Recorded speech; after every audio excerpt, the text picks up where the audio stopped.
Hello, my name is Celeste and I'm a 28-year-old divorcee. Today I want to tell you all about how I came to become a divorcee. I'm going to try to keep this as light-hearted as possible, only because I want to show you just how goofy my ex-husband was and because I don't really want to relive the pain that I had gone through. Let me begin by introducing you to my ex-husband, Sam. Sam and I met through a dating app. I was only there because I was bored and I didn't actually think that it would lead to anything, but Sam and I just clicked in a way that I never did with anyone else. Our relationship progressed pretty quickly. We moved in together after 1.5 years of dating, and I only felt like that strengthened our relationship. Our relationship continued to blossom after we moved in. About 2 years later, Sam took me to the same cafe that we had our first date at and proposed to me. I was so overwhelmed with joy when I said yes that I started sobbing. I'm only speaking of this so positively because I still hold this memory close.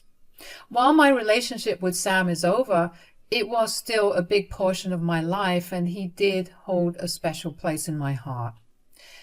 Anyway, the two of us had a big wedding where we invited all of our close friends and family. We had the time of our lives and we were beyond happy that we were legally married. Immediately after we got married, Sam asked me if we could start trying to have kids. Now, I didn't really think about having kids because I never thought that I'd get to a point in my life where I would be able to do that. But against all my expectations, I managed to have a stable job, a good amount of savings, and a happy, loving marriage. So I told Sam that I was down to try to have kids. We started trying immediately. It was a rough few months initially because we kept waiting for one of the months to give us a positive pregnancy test, but it didn't happen. It began to affect Sam and I's relationship. We began to drift apart because of the disappointment that we felt. I tried my best to hold Sam close to me, and I now realize that if I hadn't tried so hard, the relationship would have probably ended right then and I would have been spared all the heartbreak. Finally, after 8 months of trying, I got pregnant. I found out I was pregnant only when the first time in my life I missed my period and a drugstore pregnancy test told me I was pregnant. But I didn't entirely trust the store-bought pregnancy test, so I booked an appointment with the doctor to get my blood tested to confirm the pregnancy. I didn't tell Sam anything because I didn't want to raise his hopes, because if I was not pregnant, I was sure that it would absolutely destroy us. But the blood tests also confirmed that I was pregnant and I was over the moon. I took the rest of the day off and went back home to cook Sam and me a large dinner consisting of all of Sam's favorite foods. When he finally came back home, Sam looked surprised when he saw the dinner spread. So, I have some big news for you. Whoa, are we celebrating something? What's with the huge feast? Oh, we definitely are celebrating something. Hold on. You forgot the wine. I'll grab it. I'm afraid that I can't drink wine. That's why I didn't keep it out. What? Why can't you drink wine? It's because I'm pregnant. What? Really? When did you find out?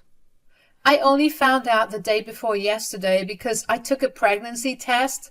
But I really wanted to confirm it, so I went to the doctor for blood tests and they confirmed that I was pregnant. Oh my God, that's wonderful! Oh, I'm so happy. Me too. But I do have to say that the doctor told me that my pregnancy might be high risk. What do you mean? It's just that there may be complications with the pregnancy, and if not that, then the birth because of my health and genetics. Oh, is there anything that we need to do about that? No, the doctor just told me to take it easy and eat well. That will not be a problem at all. I'm so excited for us. I cannot even begin to tell you about how excited I am to find out whether we're going to have a boy or a girl. Hey, as long as it's our child, I'm going to love it no matter what. Yeah, it's going to be a long and tiring few months. Are you ready to deal with it all? Absolutely, babe. There's no one else in the entire world that I'd rather be next to than you. We're going to get through this together, and when our little bundle of joy is out, we're going to look back on our hard days and have a nice laugh at it. I really hope that things work out that way. You know, it's not uncommon for the women in my family to go through miscarriages. Hey, no negative talk. We're going to do everything possible to keep you healthy and safe. We'll do our best to prevent that. You need to avoid all stress, and that begins with not thinking about your family history. How about instead we focus on the lovely dinner that you painstakingly prepared for us, huh? My pregnancy started off pretty rough. I was constantly sick and I was in immense amounts of pain. The pain got so bad that Sam and I decided that it would be best for me to quit my job. Besides, we always wanted one of us to stay back home to look after our child. We didn't want both of us to be working because we didn't want our child to feel neglected. Anyway, Sam was an angel to me during the entire pregnancy. He made sure to do all the research he could and provided me with the most nutritious meals. He made sure I was as comfortable as I could be, and his help was the only reason that my pregnancy lasted as long as it did. 5 months into my pregnancy, I woke up in the morning to find my sheets soaked in blood. Sam and I freaked out. I remember my ears ringing and my heart racing as I saw all that blood poured around me. We quickly made it to the hospital, only for the doctor to tell me that I miscarried. I was devastated. I could barely breathe. I felt like my life came to an absolute standstill. I didn't pay attention to how Sam was feeling because I was still reeling from the shock. I spent the next 2 weeks mostly laying in bed and just sobbing my eyes out. Sam and I never spoke the entire time except for small things like asking to pass something over, just inconsequential things. One night, I picked up Sam's phone to order some dinner for us when he got a message from his coworker that said, "I had a great time with you last weekend." Once again, I felt like my heart was shattering. I went through the text thread and saw that the woman was Sam's co-worker and the two of them slept together the previous weekend. They began talking just 2 days after my miscarriage, and their messages were entirely flirty and dirty. I don't think I processed any of what I saw that night, so I just put his phone down and went to bed without eating. The next day, while Sam was at work, I sat down with my feelings and finally thought about what I had found out the previous night. I decided that I needed to talk to Sam about it before I let my emotions get the best of me. So when he got back home from work, I told him that we needed to talk. "We need to talk." "Can we do this another time? I really don't have the energy to have a conversation. I just want to eat my dinner and go to bed." "We can't do this another time. Do you mind explaining why I found explicit pictures on your phone of another woman?" "What are you talking about?" "Don't play dumb right now. You know exactly what I'm talking about." "You went snooping through my phone?" "First of all, I was trying to order food for us when this woman sent you these explicit pictures. Secondly, stop trying to change the topic and answer my question right now." "It's nothing. It's just a coworker who's into me and she won't take no for an answer." "Cut the lies, Sam." "I'm not lying." "Then why did she say that she had a good time with you last weekend? Why did she tell you that she Venmo'd you her share of the hotel expenses? Why did you scroll through our chats?" "So you did cheat on me. Why? Why would you do that to me when I'm at my lowest? As if losing my baby was not enough, I also have to deal with losing my relationship." "Babe, it was a mistake, I swear." "Cheating is never a mistake. It's a choice. And you chose to cheat on me 2 weeks after I miscarried our child. Do you realize how devastating that is?" "I couldn't help it, okay? I was also dealing with my own grief and I messed up. Please don't leave me. I promise that I'll make things better." "I really don't think that you'll be able to make things better. I don't even want to see your face anymore." You can take all the time you want to process all of this. Just know that I messed up and I really do feel sorry for it. The guilt of what I did has been eating away at me like crazy. Then why didn't you tell me? Why did I have to find out this way? I didn't know how to approach you. I'm a coward. I'm so sorry. You're right. You're the biggest coward I've met, and I want nothing to do with you. Please don't say that. I'll do whatever it takes to make you happy again. I promise I won't ever do this again. Please, just give me one more chance. I really don't want to look at you right now. I'm going to bed, and we'll figure this whole thing out later or something. I was beyond hurt. My mind felt like it was submerged in water. I felt like I couldn't breathe. When I lay in bed, I think I cried a little too hard because I woke up the next morning with a blinding headache. I had locked the bedroom door behind me when I came in the night before, so Sam was not in the room at all. I gathered all my courage and walked out of the bedroom, only to be greeted by an empty house. I was relieved and heartbroken at the same time. I was relieved that I didn't have to see Sam's face, because I wasn't sure that I would be able to do that without breaking down or yelling at him. I was also heartbroken because I kind of hoped that Sam would at least do something to show me that he was trying to make amends. Don't get me wrong. I didn't think that there was any coming back from Sam's affair. It's just that he made such a big fuss about trying for me again, and just a few hours after his affair was exposed, he didn't even say anything to me. Not even a note or anything. I feel like that should have been another signal to me that Sam was not ever going to be sincere. I spent the rest of the day moping around and just spontaneously crying. When it came time for Sam to return back from work, I took my dinner to the bedroom and locked myself in there.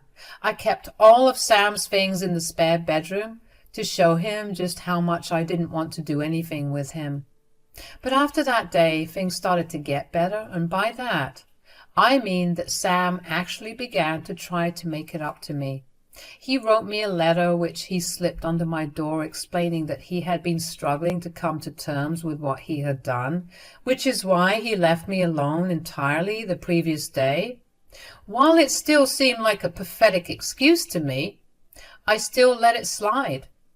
At the end of the day, I still didn't want to see his face. Over the next month, Sam would write me notes every single day and would prepare all our meals so I wouldn't have to worry about anything. It made me feel a little better, but it still didn't take away the raw hurt that I felt from two of the most devastating things that happened back to back.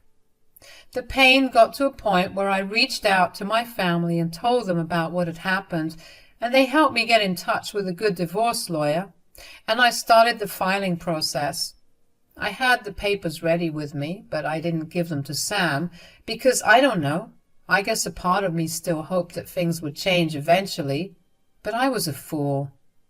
Exactly 1 month after I found out about Sam's affair, Sam sat me down to tell me something. I have something I need to tell you. Yeah? What is it? I know that I've been trying my best to make it up to you ever since I cheated, but I'm afraid that I'm going to have to stop doing that. What? What do you mean? My coworker told me today that she's pregnant. What? And as much as I would have loved to believe that I felt bad for ruining our marriage, I really do not feel that way. Oh. I've already filed for divorce, and I'll leave this house in a week or so. So that's just it then. 5 years of being together just thrown down the drain for some one-night stand that you knocked up. There's no need to lash out, Celeste. Why? Why is there no need to lash out? You ruined the one thing that I was happiest about. When I needed you the most, you let me down, and now you're doing it again. I cannot believe you. What about the fact that I needed you too? You were not the only one experiencing that tragedy. All you ever did was mope and cry. Did you once think about me? I'm sorry. Was your body making the baby? Do you even know how traumatic that was? My entire body had to get used to not carrying a baby out of the blue. Aside from that, the mental impact of losing my child was even worse. I knew you were struggling too, but I really couldn't pull myself out of that depression. You should have been my shoulder to lean on. There you go again with your selfishness. Everything needs to be about you. It does not. I chose to go to therapy to deal with the loss. I told you to do it too because of your crappy behavior. And don't you dare call me selfish when all I've ever done during this entire relationship is sacrifice everything to keep you happy. I didn't want therapy. I wanted you. But you were just never there, so I found comfort in the next woman that was available. Oh, wow. Okay, you know what? Why don't you go live with your available woman right now? I'm glad that we don't have a child now. The universe just showed me what you would have been like if I ever went through something horrible and would not be able to be there with you. Get out of my house and of my life. With pleasure. The anger that was flowing through my veins made me feel like my body was overheating. Before Sam left, I threw the divorce papers in his face and he looked shocked that I even had them. But he didn't say a word. He grabbed all his things and left the house. I didn't think that my life could have gotten any worse, but there I was, at rock bottom. Thankfully, Sam didn't contest the divorce and was very amicable about splitting all our assets. I was only a shell of my former self at this point, so I barely even remember how long the divorce took. My mom came to stay with me and looked after me. I was barely eating or sleeping, and I began to look like a zombie. Eventually, my mom decided that I needed to get therapy to deal with everything that I was going through, and even though I didn't want to do all that, she pushed me to do it, and I will admit that it began to help me a lot. I finally picked up a job too, and within 7 months I was back on my feet and thriving. I was beginning to finally smile, and the world seemed to get its color back. 2 months after I got my life together, Sam paid me a visit. I didn't move out of our previous apartment because I really liked the location. I saw no reason to move. But in hindsight, the smarter decision would have been to move. Anyway, I opened the door and saw Sam, and my mood dampened. Hey, Celeste. What do you want? Whoa, no need to be so aggressive. I really don't have time to listen to you. What do you want? Okay, well, my partner just gave birth to our son. And? Do you want me to congratulate you? Because if you do, that is not happening. No, I didn't expect that much maturity out of you.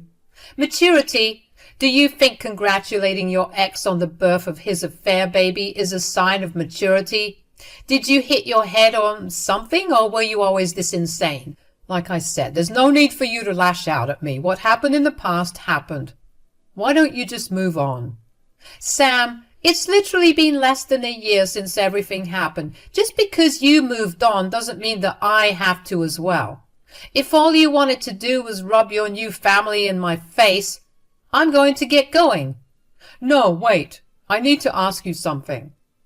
You have 2 minutes to tell me whatever you need to, and then I'm shutting the door in your face. Okay, well, as you know, I now have a son, and it got me thinking about who the godparents would be. My girlfriend and I decided that we would each do one godparent. I kept trying to think of who would be a good candidate, and I kept drawing a blank. That was until I remembered you. You can't possibly be suggesting that I be your son's godmother, Sam. I am. You're really good with kids. I've seen it in the way that you've taken care of your nieces and nephews. You'd be the perfect godmother for my son. Have you honestly lost your mind? How dare you ask me to be your son's godmother? Do you really feel no remorse for what you did to me? I do, and I just thought that this could be a good way for us to reconcile our relationship. You know, we could become friends now. Absolutely not. I meant it when I said that I wanted nothing to do with you. How can you say no? Okay, here, just look at my son's face. Isn't he the cutest? Why would you think that showing me your son's face would change my decision? I still don't want to be the godmother of your affair, child. Besides, are we even sure that the child is yours? What do you mean? Of course he's mine. I mean, all I'm saying is that the child has blonde hair and blue eyes, which neither you nor your girlfriend have. You should probably take a paternity test. Are you really accusing my girlfriend of cheating on me? I know what this is. You're jealous of the life I have now. Sam, I really have no patience to deal with your idiocy. Goodbye. But also, do take that paternity test. I have no reason to be jealous of a stupid man. The absolute audacity that Sam had to ask me to be the godmother of his child was brain-breaking. I kid you not, I felt like my brain short-circuited when he asked me that. But seeing that picture of his kid did make me a little confused. Now, because of the explicit pictures of Sam's girlfriend that I saw on Sam's phone, I knew what she looked like. The baby had none of her features, nor did he have any of Sam's features. I will admit that even if I was wrong, I just wanted to mess with Sam's head. I knew that by saying that, he wouldn't be able to shake the thought off, and eventually he'd get the test done. Before you think it, I didn't think that it would be harmful in any way to mess with him that way, because he had no problem messing with me when I was at my worst. Well, it only took 3 weeks for Sam to come back to my place. I contemplated not opening the door to him, but eventually my curiosity got the better of me, and I did. Back so soon? Look, I need to talk to you about something really big. I honestly don't care. Just leave me alone, or I will get a restraining order against you. Please, I really need you this time. I literally do not care about you, or any of your self-induced problems. Leave me alone. No, wait, you were right. The baby is not my son. Why are you telling me this? How do you want me to react to this? Really? Do you not feel bad for me at all? Sam, you made your bed and you got to lie in it now. I told you that any and all the feelings I had towards you vanished the day I found out that you cheated on me. What cemented that was you leaving me for your affair partner. I cannot feel even the least bit of sympathy for you.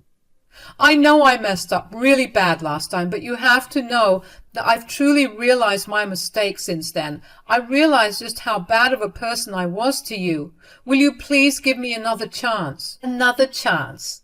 The last time you messed up, I gave you another chance, and you know how you paid me back? Besides, there's absolutely no reason for me to give you another chance. Oh, come on! Do you not remember how much we used to have together? We were together for so long. You should definitely miss me at least a little. Did you care about any of that when you cheated on me while I was grieving the loss of our child? I told you that I made a mistake. You need to let it go. I've let it go. It's you that can't seem to let it go. I mean, look at you. You're begging your ex-wife to take you back, and you look pathetic while doing it. Wow. There's no need to be so harsh either. There's definitely an absolute need for that, because I don't think you understand what leave me alone means. I'm only asking you one last time to just give me another chance to prove myself. I won't ever look at another woman. I'll work from home and I'll treat you like the queen that you are. Just please let me come back into your life. Look, even if I wanted to give you a chance, I wouldn't be able to, because I'm in a relationship with someone else right now. What? Why are you so surprised? You wanted me to move on, right? So I did. How dare you? I can't believe you gave me so much crap for cheating on you, and look at what you're doing right now. Sam, I'm not cheating on you in any way. We're legally divorced, and I'm free to date whoever I please. Leave me alone, and I really mean it this time, or I will call the police on you. Okay, I didn't actually have a boyfriend. I just wanted to get Sam off my back. But to hear him accuse me of cheating was actually so funny that I had to physically hold myself from bursting out in laughter at the absurdity of that accusation. Not to mention Sam had some nerve to accuse me of cheating, and to be offended by that notion when his affair was the reason for us being separated. I slammed the door in Sam's face, though, and I couldn't help but think about how I had been right about the baby not being his. I felt really good when I found that out. The fact that Sam got to feel exactly what I had felt when he left me. You'd think that it would at least make him at least a little ashamed of his conduct, but clearly he doesn't care enough for that. He's ready to beg and plead in order to get his way, which I was not going to let happen. Anyways, Sam backed off for a while after that. Thankfully, it was a long enough period that I was able to move from one apartment to another. I was finally beginning to feel good that I had left the past behind, but then Sam began to bombard my phone with a lot of texts using a new number. I knew the man was desperate, but to see him go that low made me feel nothing but disgust towards him. I mean, a part of me felt bad that I no longer felt any sympathy or even a smidge of the love I used to feel for him. But I kept reminding myself that he never thought of me that way, especially when I had just gone through something very traumatic. That instantly makes me stop feeling bad. Anyway, these texts that Sam sent me were all pleased to take him back. He also, without my asking, gave me updates about his life.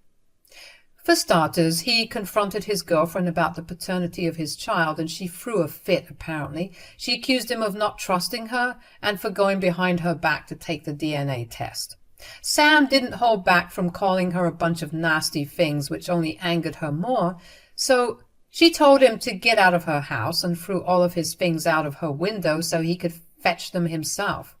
Once again, I couldn't help but chuckle at how stupid Sam was, especially because right after that, Sam told me that I was the reason that he was homeless and single. See, I never responded to his long-winded text, but the urge to reply to that one was so strong.